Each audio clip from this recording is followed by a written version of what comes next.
Now these are all subjective methods of estimating visual acuity, right? So we can also use objective methods.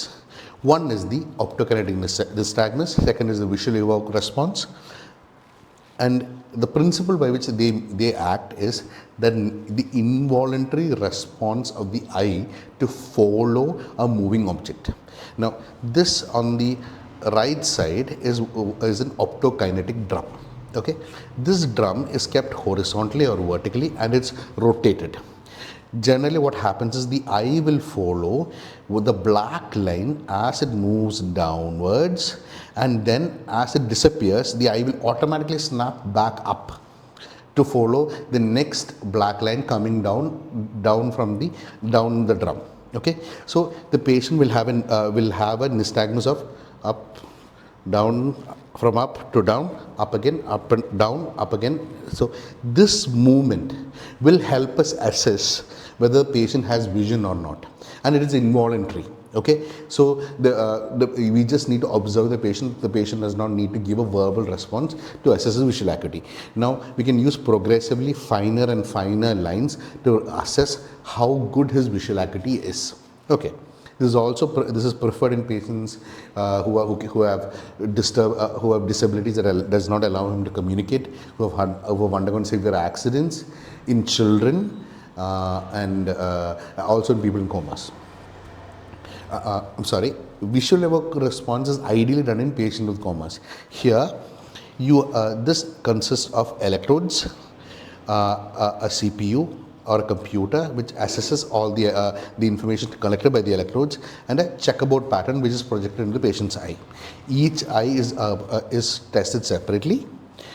An image is projected into the patient's eye, seen by the eye, and the visual wave that is elicited by the electrodes is assessed by the computer and recorded. Now this pattern gets reversed, so the white squares become black and the black white, and vice versa.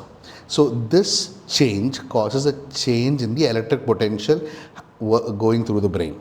Yeah, this is help us assess the level of visual acuity the patient has, and it's ideal for people who cannot communicate, like patients who are in coma or patients who are refusing to cooperate.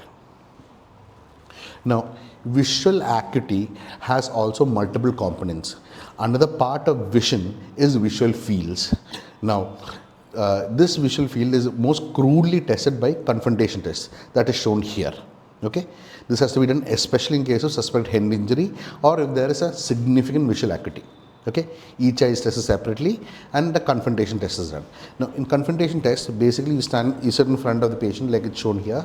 You close one eye, you ask the patient to close the same eye. Then what is necessary for this test is the testing doctor must have good visual fields. Otherwise, he will not be able to assess the patient's visual field properly. So we close the same eye as a patient. A shaking object like a moving finger is brought from the periphery to the center. Okay. The patient is instructed to keep looking at the testing doctor's eye. Okay, and the object is moved forward.